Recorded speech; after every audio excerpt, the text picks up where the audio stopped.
I never really believed in animal communication, but I always had that sense whenever I was around animals.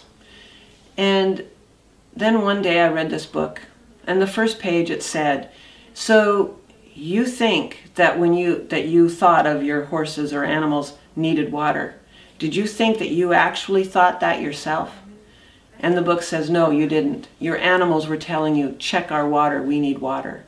So that was my first thought, and think, that's so true, that those thoughts came to me, and they've done a lot in my life of animals.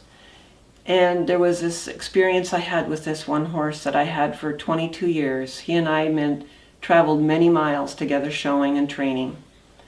And it was a real sad time, and he was colicking, which is a stomach ache for a horse. And they don't usually come out of it so easily.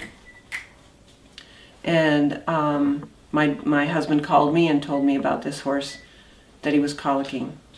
The vet said that his intestines were not where he belonged, and so that the best thing would be to euthanize him.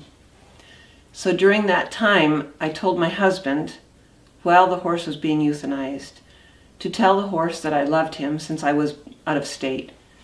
Tell the horse I loved him and that he has to come back to me. He has to wait for me. And I had my husband repeat that as the horse was passing away.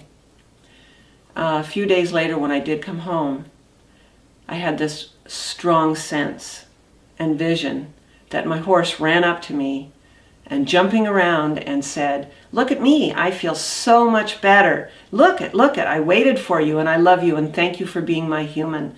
And then he galloped off. So a few years later, I met this lady who was a host for us showing judging a horse show.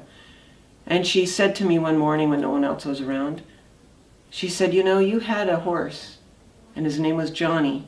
Is that correct? And I said, yes. Why? And I know she never knew any of my horses. And she said, well, he wants me to tell you something. He told me to tell you that you have a lot of animal angels and that you need to listen to them more. Because we're trying to warn you off of something that's going on towards a horse you're training, and you need to listen to us. So listen to us about this horse. So I thought, okay, well, I will open my mind to all of this. And sure enough, I listened, and I really saved this horse that I was showing and protected her more. So this horse has come back to me many times and told me different things that I have to watch for. And I will always listen to those voices too.